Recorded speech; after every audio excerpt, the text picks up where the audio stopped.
আসসালামু আলাইকুম। আজ আমি দেখাবো কিভাবে স্পঞ্জি নরম তুলতুলে লাচ্চা সিমাই আর পাকা আম দিয়ে লাড্ডু। তো চলুন লাড্ডুগুলো কিভাবে তৈরি করতে হয়। তো আমি 1 কাপ ফুটান্ত গরম পানির ভিতরে 1 কাপ লাচ্চা সিমাই দিয়ে এভাবে শুকিয়ে নিয়েছি। তারপরে জাল করা দুধ 1 কাপ দিয়ে জাল করে নেব।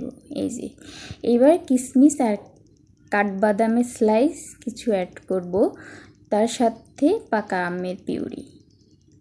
এটা ভালো করে নাড়াচাড়া করতে হবে যাতে নিচেই ধরে না যায়।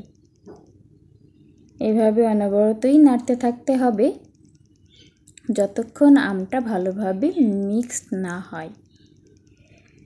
তো তার ভিতরে আমি 2 চা চামচ গুঁড়ো দুধ অ্যাড করব। এটা দিয়ে নাড়াচাড়া করতে হবে। তারপরে আমি একটু ঘি দিয়ে নিয়েছি, তার সাথে স্বাদ মতন চিনিটা আমি কমিয়ে ব্যবহার করব যেহেতু আমটা অনেক মিষ্টি ছিল।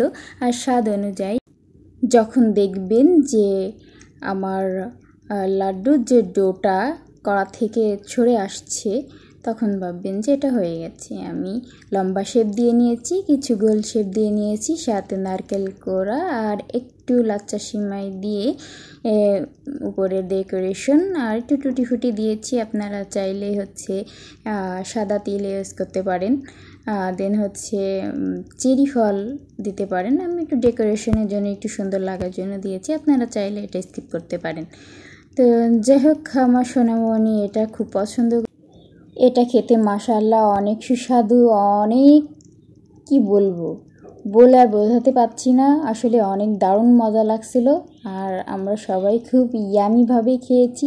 তো আপনারা চাইলে ঠিক এভাবেই রেসিপিটা ফলো করে বাসায় তৈরি করে ছোট থেকে বড় অবধি সবাই খেতে পারবেন। তো আর আমার রেসিপি যদি ভালো লেগে থাকে তাহলে অবশ্যই লাইক কমেন্ট শেয়ার করবেন। ঠিক আছে, সে খুব খুশি, তার মাম্মাম একটা মজাদার খাবার দিচ্ছে। আল্লাহ।